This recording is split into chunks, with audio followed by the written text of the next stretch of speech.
And I'm now joined by Farhad Alaaldin in Baghdad, and he's the chairman of the Iraqi Advisory Council. Thanks so much for coming on the show. Farhad, why do you think, or do you think, that Mustafa al-Kadhimi is likely to succeed as Prime Minister where his predecessors have failed? What does he have that maybe the other ones didn't have? Well, all the indications lead to believe that he's going to succeed in forming his government. But no question that he's facing very tough challenges ahead of him. And these challenges are not easy by any means and any measure. So he has to hit the ground running, and really his work is cut out for him as to the success or failure of his tenure. That would be we have to wait and see, but it is a tough job, and he knows what he's getting into. And Farhad, does he have a political backing, the confidence that is needed, and also the confidence from the street, from the protesters?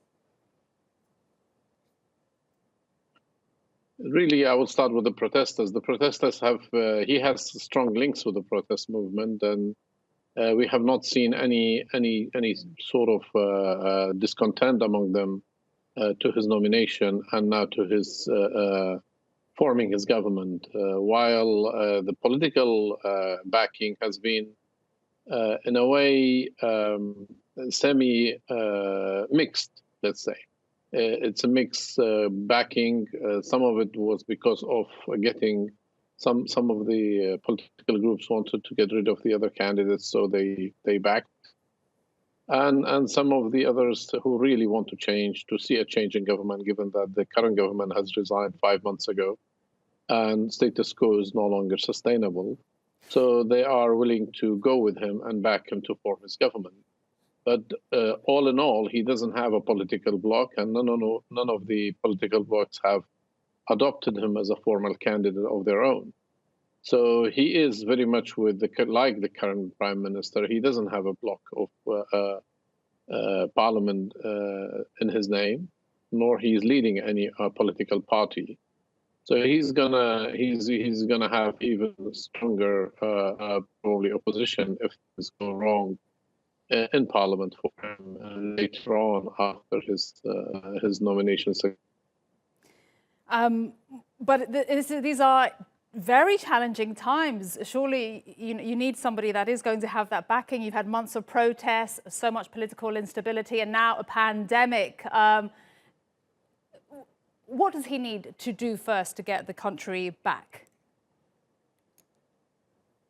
Well, the first challenge he's facing is the COVID. Obviously, all the effects that COVID has on the economy and on the society and on the country, plus the wider world, where we see the oil prices have fallen, and Iraq very much entirely dependent on oil prices and the oil that Iraq sells to generate revenue. So he has a tough job in terms of generating more revenue in order to pay the salaries and get the country back on track. So these two would be the first two challenges, plus the demands of the protesters and the political movement for a new, fair, and clean election that he has pledged that he's going to conduct it within a year. And he has met with IHEC and all the UNAMI for organizing that. So these three probably are his main priorities. And in addition to the international links and the conflict between Iran-USA and USA dialogue, the strategic dialogue that the United States want to get into in June. So these would be really his priorities when he comes to office. Okay. Farhad Alaaldin from the Iraqi Advisory Council, thank you so much for speaking to us on the News Hour. Really appreciate your time.